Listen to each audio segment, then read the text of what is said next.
fair market value. In about 4 minutes, we'll get started. So everyone just be prepared, and we'll have a good day, I think.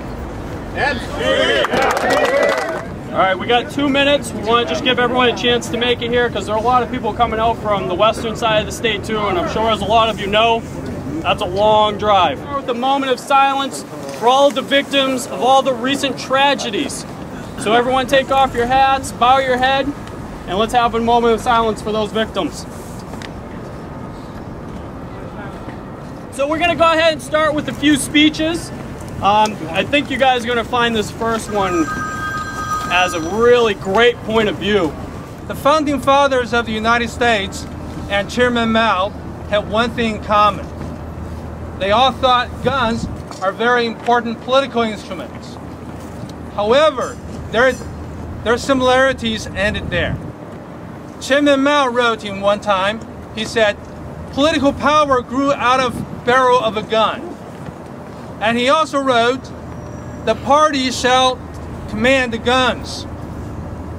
However, in 1791, James Madison and his compatriots, believing that the power of the government is derived from the consent of the governed, and they wrote, the right to keep and bear arms shall not be infringed.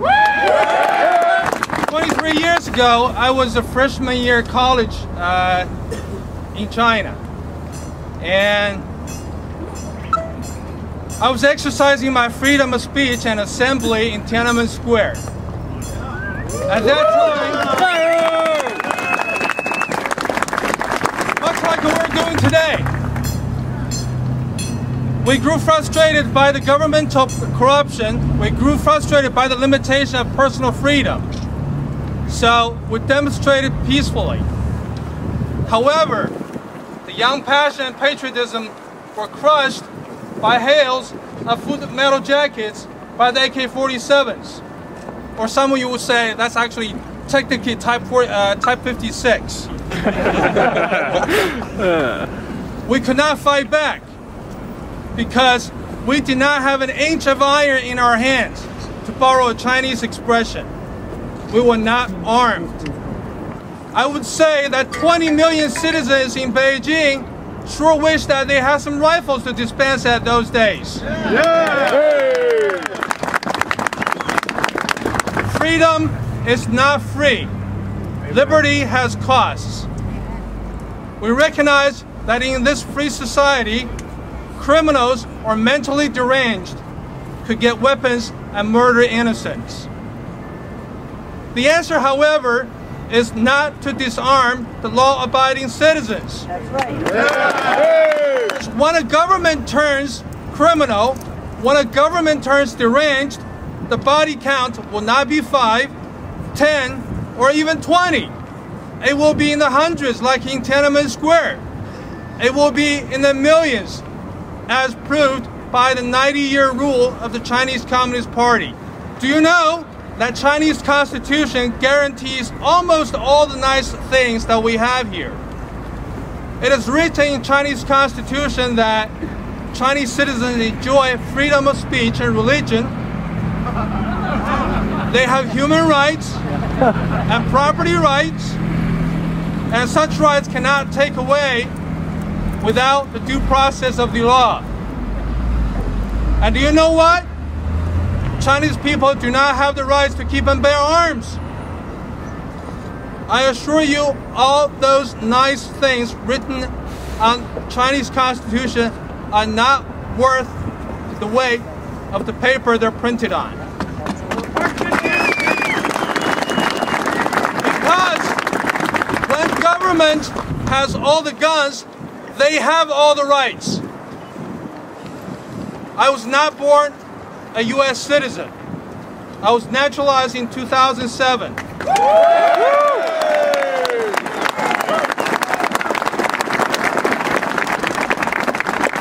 In 2008, I became a proud gun owner.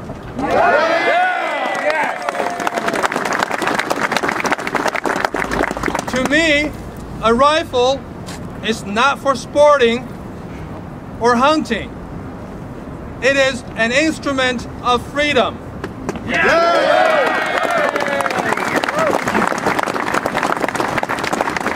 It guarantees that I cannot be coerced, that I have free will, that I am a free man.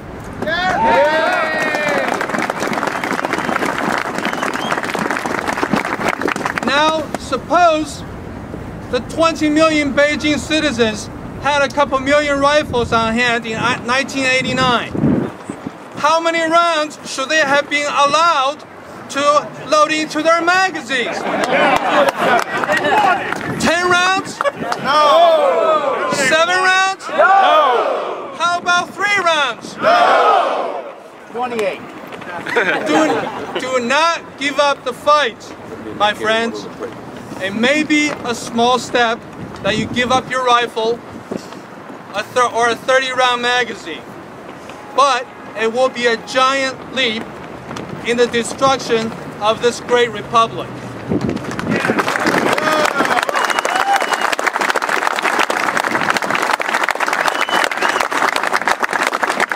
Now, in closing, I will quote the words of Captain John Parker. Stand your ground. Do not fire until fired upon. But if they want a war, let it start here. You are the first line of defense in protecting our Constitution. That has never been more clear in this day and age. Look around. This community is the people that are going to ensure that those rights remain strong. And I come from Pittsfield, the Berkshires. All right. Nice. I didn't know about this meeting and this protest until a few days ago, and I felt obliged to come. I do not own a firearm, but I support the Second Amendment rights. Way to go! This is not an argument about political parties and political denomination. It is about an argument about the inherent rights of the citizen. Good afternoon, my fellow Americans, fellow citizens of the Commonwealth of Massachusetts. I'm a veteran Marine Corps officer. I wanted to share a quote from one of our courageous founding fathers. His name is Trench Cox. He said, quote, "Who are the militia? Are they not ourselves? It is feared, then, that we shall turn our arms, each man against his own bosom. Congress have no power to disarm the militia.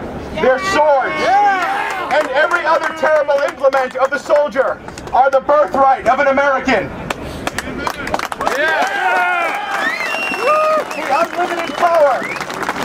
unlimited power of the sword is in the hands of either the federal or state governments, but where I trust in God, it will ever remain in the hands of the people. I'm a former Marine myself, former Marine Sergeant. Hoorah!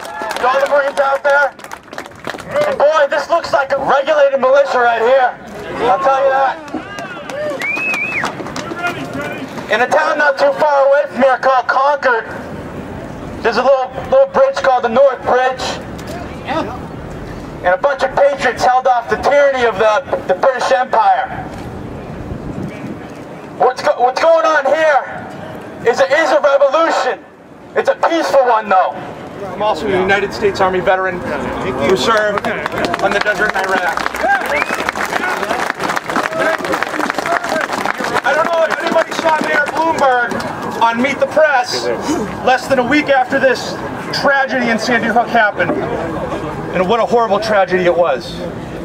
But he said something. He said, "I don't know what you were like when you were 19, but when I was 19, I had no business carrying a gun." Well, Mayor Bloomberg, when I was 19, I was behind a 50 cal in Iraq. I was more than responsible. Both as a police officer and as a United States Army soldier, I swore to uphold and defend the Constitution of the United States. I will continue to do so.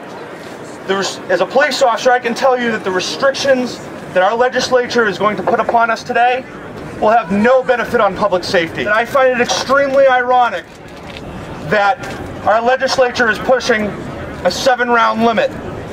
7 rounds will not allow you to completely load an M1 Garand, a rifle that secured the freedom for millions of Europeans and millions of people under Japanese tyranny in World War II. I find that exactly ironic.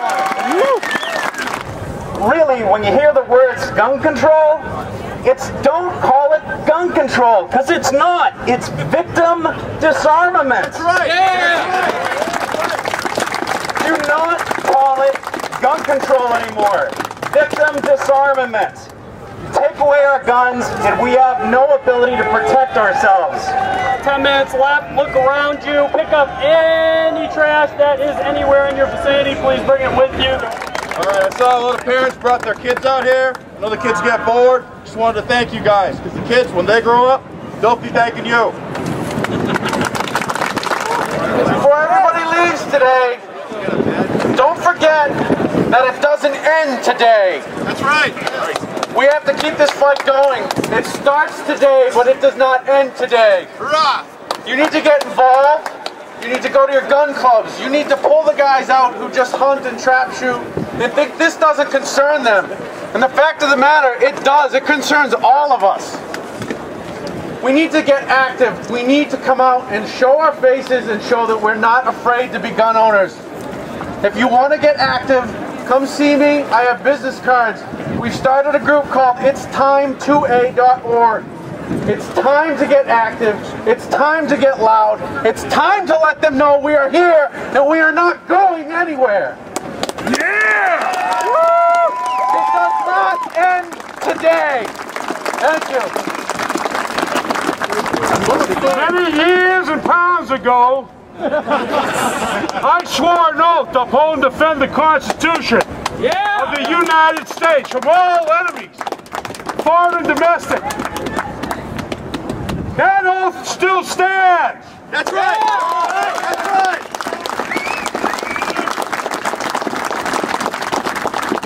Don't mistake, this ain't in your face. I have a God-given right to self-protect my family, my neighbors, and my country. I see right here as a crime-free zone.